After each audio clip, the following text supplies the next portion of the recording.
Despite his much-hyped culpability, Stephen Paul Jobs was not devoid of creative vision.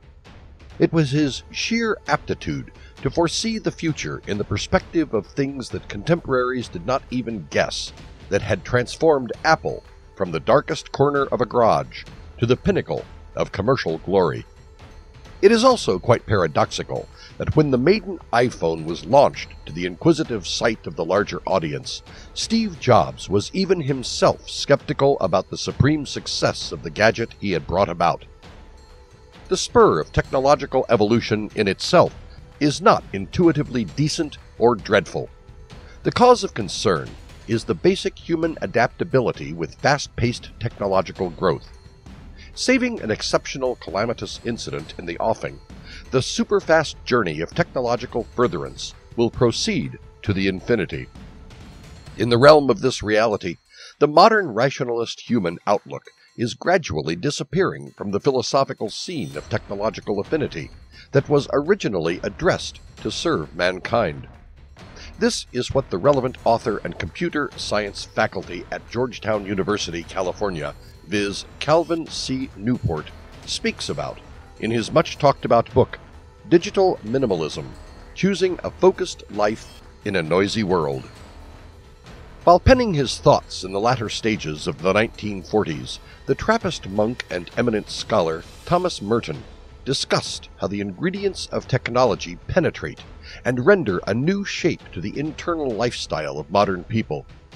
He was also of the view that television could have a substantial role as the artificial alternative to the world of entertainment, rather than basic natural love and emotions.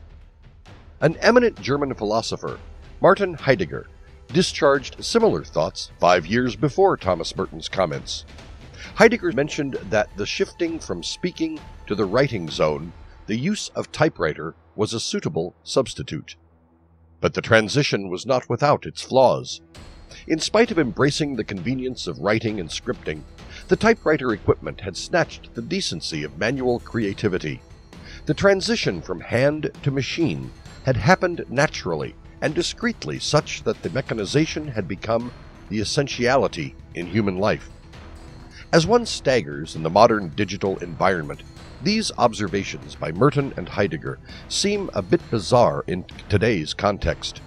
It is a known fact that both of them spent most of their adolescence in a world which was natural, and there was a distinct absence of technological dominance, far from the intricacies of the virtual world.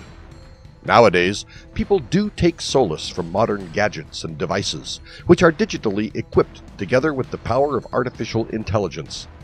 The human behavioral attitude of over-reliance on goes quite well with the digital smartphones. An added contribution is the entry of modern software that stimulates a person's fondness toward gadgets and applications, and the bonding is hard to disseminate. In light of Cal Newport's latest book, published in February 2019, under the nomenclature Digital Minimalism: Choosing a Focused Life in a Noisy World, the penchant for modern-day devices is duly addressed. Newport goes about his subject with an uncompromising confrontational and logical technique, which surely seems for many as radical. This is essentially what draws one about this book. It does not strike any blows, insisting on progressive changes in behavior if people are to get an opportunity to rebuild a deliberate strategy to their digital domain. The very first section of the book lays the dilemma and takes us through this process of detoxification. The second episode demonstrates what one ought to do with the new minimalist existence. Deep Work's best-selling author presents a technology-based conception that has already bettered thousands of lives in this informative and inspiring creation. Digital minimalists are scattered everywhere, like cobwebs. They are the people who are serene, cool, and able to have lengthy discussions on their mobiles without casting desultory glimpses. They can get busy in a decent book, a gardening chore, or a relaxed daylight move.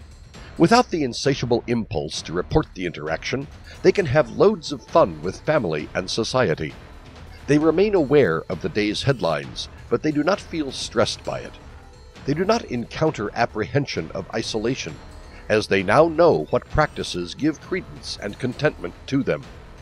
Newport still lends people a title for this silent motion and helps to make a convincing argument in the tech-sopping community for its gravitas. Pervasive sense suggests to turn off alerts or obligatory ceremonies like watching a digital siesta, and they don't back up far enough to help an individual retain control of the technological existences, and the mandates of household, peers, and employment complicate efforts to disconnect entirely. What one requires, rather, is a careful way of deciding which tools to choose, for what considerations, and on what situations. Newport recognizes the fundamental precepts of digital minimalists and the opinions that encompass them, attempting to draw on a variety of true-life examples, both from Amish farmers to anxious parents to Silicon Valley techies. He certainly indicates that how these people rethink their association with social media, reinventing offline world simple pleasures, and reconnecting with their inner characters, mostly through regular seclusion periods.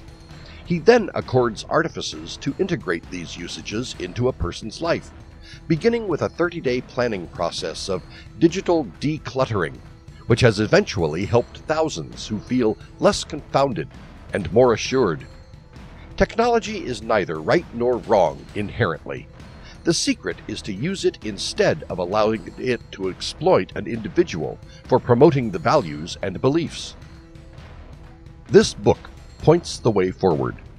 It is straightforward to feel upset at the job.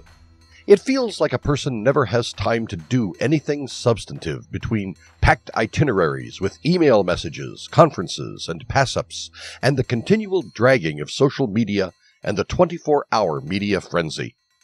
Thus, when Cal Newport, creator and faculty member of computer science, published Deep Sometime in 2016, many would deem this as a smarter way ahead.